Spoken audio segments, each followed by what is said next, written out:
नमस्कार, मैं हूं सत्यपाल और आप देख रहे हैं CWB हिंदी न्यूज। शक संवत 1946 विक्रम संवत 2081 आज श्रावण मास के शुक्ल पक्ष की प्रतिपदा तिथि और दिन सोमवार है। तदनुसार अंग्रेजी तारीख 5 अगस्त सन 2024। 5 अगस्त यानी आज सावन महीने का तीसरा सोमवार व्रत भी है। सबसे पहले आज की सुर्खियां। सीएम नायब सैनी का बड़ा ऐलान, किसानों के 133 करोड़ माफ। सीएम सैनी का कुरुक्षेत्र में ऐलान, बोले सभी फसलें एमएसपी पर खरीदेंगे। हरियाणा के कच्चे कर्मचारियों पर आज कैबिनेट मीटिंग में फैसला संभव, अग्निवीरों को सरकारी नौकरियों में मिल सकता है आरक्षण। हरियाणा विधानसभा चुनाव की तैयारियों में जुटी जेजेपी, 4 सीटों पर घोषित किए प्रत्याशी। हरियाणा एसएससी ने पद और कैटेगरी अनुसार की शॉर्ट लिस्टिंग, परेशान उम्मीदवारों ने किया पंजाब एंड हरियाणा हाईकोर्ट का रुख। सिरसा में एनएचएम ने सीएम को लेगा खून से पत्र, कर्मचारियों ने नियमित करने की लगाई गुहार, सरकार के खिलाफ की नारेबाजी। खाटू श्याम मंदिर जा रहे हैं तो जरूर जान ले खबर, इतने घंटे बंद रहेगा श्याम बाबा का दरबार। सोहना में आपकी रैली में गरजी सुनीता केजरीवाल, बोली मोदी ने हरियाणा के लाल को जेल में डाला, विधानसभा चुनाव में बदला लें। भारतीय वायुसेना दिल्ली में आई लोअर डिवीजन क्लर्क के पदों पर भर्ती, 12वीं पास करें आवेदन।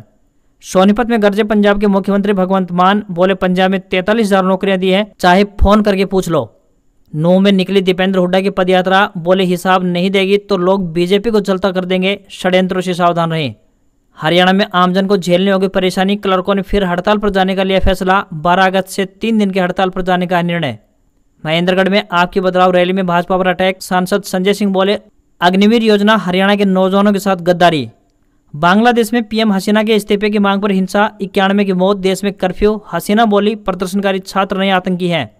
और अमेरिका ब्रिटेन की अपने नागरिकों को सलाह, तुरंत लेबनान छोड़ें, कहा जो भी फ्लाइट मिले टिकट लेकर तुरंत निकले। मिडिल ईस्ट में तनाव के चलते एडवाइजरी जारी। और अब खबरें विस्तार से। हरियाणा में मानसून फिर से कमजोर पड़ गया है, जिस कारण मौसम विभाग द्वारा अगले 6 अगस्त तक कोई अलर्ट जारी नहीं किया गया है। शनिवार को एक बार फिर से मानसून की सुस्त चाल देखने को मिली है। कुल मिलाकर अब की बार प्रदेश पर मानसून की नाराजगी बनी रही। मौसम विशेषज्ञों का मानना है कि प्रदेश में 7 अगस्त से फिर से मानसून की सक्रियता देखने को मिल सकती है। तो वहीं पंजाब के ऊपर बने साइक्लोनिक सर्कुलेशन के कारण बंगाल की खाड़ी से मानसून की सक्रियता बढ़ने की संभावना बताई गई है। इस कारण 6 अगस्त यानी कल से 9 अगस्त के मध्य सूबे के कई इलाकों में बारिश की संभावना बन रही है। इस दौरान कई जगह भारी बारिश भी हो सकती है। जो भी युवा भारतीय वायुसेना में जाना चाहते हैं उनके लिए एक अच्छी खबर है। वायुसेना केंद्रीय लेखा कार्यालय नई दिल्ली द्वारा लोअर डिवीजन क्लर्क के पद पर भर्ती के लिए आवेदन मांगे गए हैं। इन पदों के लिए पुरुष व महिला दोनों वर्गों के उम्मीदवार अपने आवेदन भेज सकते हैं। आवेदक 12वीं पास होने चाहिए तथा कंप्यूटर पर हिंदी टाइप में 30 शब्द प्रति मिनट की गति में तथा अंग्रेजी टाइप में 35 शब्द प्रति मिनट की गति होनी चाहिए। किसी भी वर्ग के उम्मीदवारों को कोई भी आवेदन शुल्क नहीं देना होगा। आवेदन करने की आखिरी तारीख 2 सितंबर 2024 है। इन पदों के लिए उम्मीदवारों को ऑफलाइन आवेदन करने होंगे। 5 अगस्त को हरियाणा कैबिनेट बैठक की अध्यक्षता मुख्यमंत्री नायब सिंह सैनी करने वाले हैं, जिसमें ग्रुप सी और ग्रुप डी के अस्थायी कर्मचारियों को नियमित करने के बारे में अंतिम फैसला लिया जा सकता है। इस मीटिंग में 5 साल, 8 साल या फिर 10 साल से अधिक सेवा करने वाले अस्थायी कर्मचारियों को नियमित करने के बारे में फैसला लिया जाएगा। बता दें कि इसके लिए अधिकारियों द्वारा 3 तरह की नीतियों का मसौदा तैयार किया जा चुका है। बता दें कि बीते दिनों एक प्रेस कॉन्फ्रेंस में मुख्यमंत्री अग्निवीरों को हरियाणा सरकार की नौकरियों में आरक्षण देने की घोषणा कर चुके हैं। वहीं आज होने वाली कैबिनेट मीटिंग में इसे भी मंजूरी दी जा सकती है। बता दें कि उत्तर प्रदेश और उत्तराखंड के बाद हरियाणा भी अब अग्निवीरों को सरकारी नौकरी में आरक्षण देने वाला राज्य बन जाएगा। इसके साथ ही पुलिस सिपाही, mining guard, forest guard, jail warden, SPO में 10%, तो वहीं ग्रुप सी के सिविल पदों पर 5%, ग्रुप बी में 1% आरक्षण पर मोहर लग सकती है।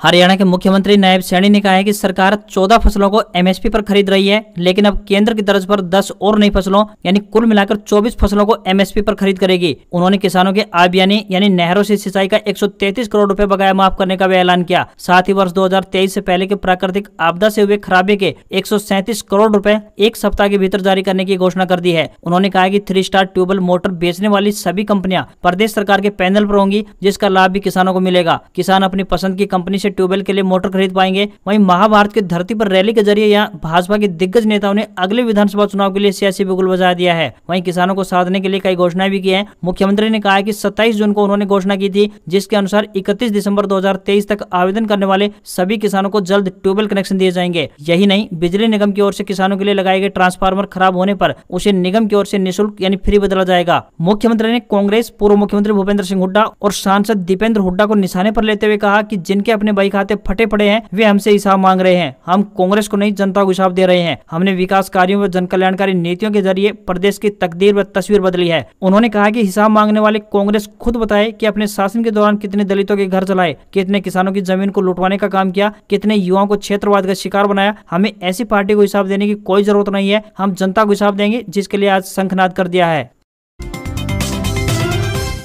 हरियाणा के सिरसा जिला में एनएचएम कर्मियों की हड़ताल रविवार को भी जारी रही। इस दौरान जिले भर के एनएचएम कर्मियों ने सिविल हॉस्पिटल परिसर में धरना दिया और सरकार के खिलाफ जमकर नारेबाजी की। इसके अलावा एनएचएम कर्मचारियों ने खून से मुख्यमंत्री नायब सिंह सैनी को पत्र लिखा। मुख्यमंत्री का नाम खून से लिखे पत्र में एनएचएम कर्मचारियों ने उन्हें नियमित करने व वेतन विसंगतियों को दूर करने की मांग की है। एनएचएम कर्मचारियों ने कहा कि उन्हें पक्के कर्मचारी घोषित किया जाए, साथ ही 7वें वेतनमान का लाभ भी दिया जाए। सर्विस रूल के साथ कोई छेड़छाड़ नहीं की जाए, कैशलेस मेडिकल सुविधा दी जाए, एलटीसी, ग्रेजुटी व एक्स ग्रेशिया का लाभ भी दिया जाए। कर्मचारियों को सेवा के अनुसार ELC, study leave, tuition fees का लाभ भी दिया जाए। कर्मियों को ट्रांसफर सुविधा दी जाए। साल 2017 से लेकर 2024 तक कर्मचारियों द्वारा की गई हड़ताल अवधि का वेतन भी जारी किया जाए।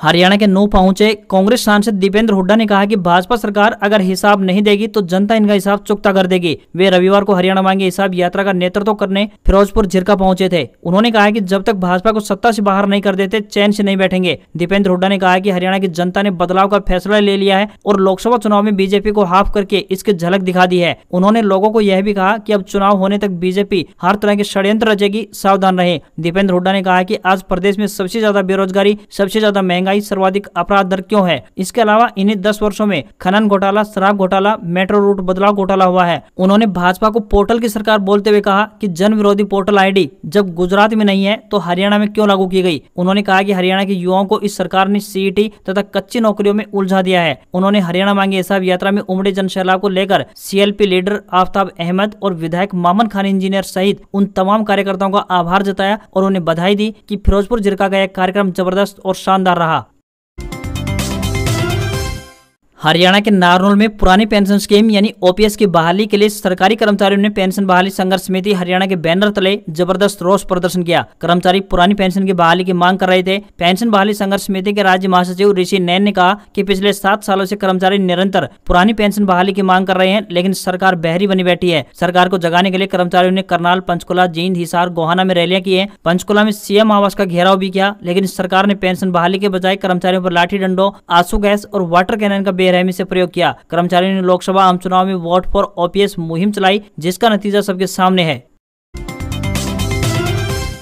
पंजाब के मुख्यमंत्री व आपके वरिष्ठ नेता भगवंत मान ने रविवार को सोनीपत में रैली की। इस दौरान लोगों को संबोधित करते हुए मान ने कहा कि पंजाब की जनता ने भाजपा, अकाली गठबंधन व कांग्रेस को 3-4 मौके दिए, लेकिन पंजाब का विकास नहीं हुआ। आप प्रमुख अरविंद केजरीवाल को पंजाब की जनता ने एक मौका दिया। इसी का परिणाम है कि पंजाब के युवाओं को 43,000 नौकरियां दी हैं। किसी को शक हो तो फोन करके पूछ लो। नौकरी के नाम पर किसी से 1 रुपया तक नहीं लिया। भगवंत मान ने कांग्रेस व भाजपा पर जमकर जुबानी हमला बोला। मान ने कहा कि इन पार्टियों ने देश व प्रदेश को लूटने का काम किया है। इन पार्टियों की वजह से ही नेताओं से लोगों का विश्वास उठ गया है। हमारी 3-3 पीढ़ियां इन पार्टियों ने लूटी हैं, लेकिन अब नहीं लूटना है। एक मौका आम आदमी पार्टी को देकर देखना चाहिए। मान ने कहा कि अब चुनाव का समय आ गया है। पहले कीचड़ में कमल खिल रहा था, लेकिन झाड़ू ने आकर दिल्ली व पंजाब में ऐसी सफाई की कि कीचड़ ही नहीं होने दिया और कमल को खिलने का मौका नहीं मिला। उन्होंने कहा कि हरियाणा में कांग्रेस व भाजपा राज करके चली जाती है, लेकिन जनता के दर्द का इलाज नहीं हो रहा है। ऐसे में एक मौका आम आदमी पार्टी को देना चाहिए। सरकारी स्कूलों की हालत सुधारनी है, बिजली फ्री चाहिए तो जनता को आम आदमी पार्टी के साथ आना चाहिए। नियत अच्छी हो तो सब कुछ हो सकता है। हरियाणा के मुख्यमंत्री नायब सिंह सैनी ने किसानों के लिए पिटारे खोल दिए हैं। उन्होंने किसानों को 133 करोड़ 55 लाख रुपए का कर्ज माफ कर दिया। उन्होंने कहा कि अगर किसान बंद हो चुके ट्यूबवेलों को दूसरी जगह लगाएंगे तो उन्हें किसी प्रकार की कोई परेशानी नहीं होगी। साथ ही सभी फसलों को सरकार द्वारा एमएसपी पर खरीदा जाएगा। उन्होंने कहा कि आज का दिन हमारे लिए खास है। हम कुरुक्षेत्र की पावन जमीन से चुनावी शुरुआत कर रहे हैं। आने वाले दिनों में 90 विधानसभा क्षेत्रों हमारा हरियाणा नॉन स्टॉप हरियाणा के नाम से रैलियां की जाएंगी। प्रदेश में अब 21 लाख रुपए तक का काम करवाना सरपंचों के हाथ में है। सरकार ने लोगों के लिए 5 लाख रुपए तक का फ्री इलाज करने की घोषणा की है। बिना पर्ची और खर्चे के युवाओं को नौकरी दी जा रही है। आज हरियाणा की तस्वीर बदल गई है। बता दें कि थानेसर विधानसभा रैली से पहले मुख्यमंत्री छठी पातशाही गुरुद्वारा पहुंचे और श्री गुरु ग्रंथ साहिब जी के सामने माथा टेकर प्रदेश की सुख समृद्धि की अरदास की। इस मौके पर राज्य मंत्री सुभाष सुधा, भाजपा नेता कंवलजीत सिंह अजराना और कुरुक्षेत्र के भाजपा सांसद नवीन जिंदल भी साथ थे।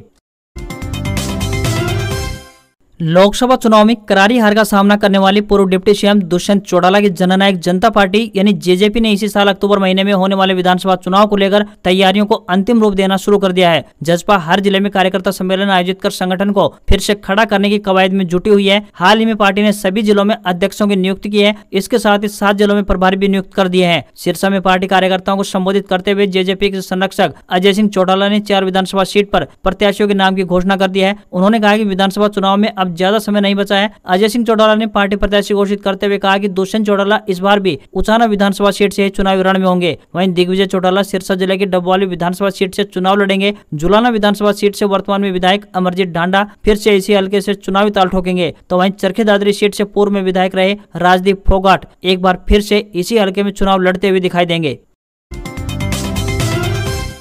हुंडई मोटर इंडिया ने भारतीय बाजार में अपनी entry level hatchback grand i10 Nios को ड्यूअल सीएनजी सिलेंडर के साथ लॉन्च कर दिया है। ड्यूअल सिलेंडर सेटअप से कार में ज्यादा बूट स्पेस मिलता है। कंपनी का दावा है कि कार 1 किलो सीएनजी में 27.3 किलोमीटर चलेगी। हुंडई ग्रैंड i10 नियोस के मिड वेरिएंट मैग्ना और स्पोर्ट्स में ड्यूअल सीएनजी सिलेंडर टेक्नोलॉजी दी गई है। कार की कीमत की बात करें तो 5,92,000 रुपए से लेकर 8,56,000 रुपए, जो की एक्स शोरूम दिल्ली रखी गई है। भारत में ग्रैंड i10 नियोस का मुकाबला Tata Tiago CNG, Tigor CNG और मारुति सुजुकी की स्विफ्ट से है। कार में 20 से ज्यादा सेफ्टी फीचर दिए गए हैं। इसके सभी वेरिएंट में 6 airbag, cruise control, LED tail lamps, tyre pressure monitoring system, ESC, hill start assist control और भी बहुत कुछ शामिल है।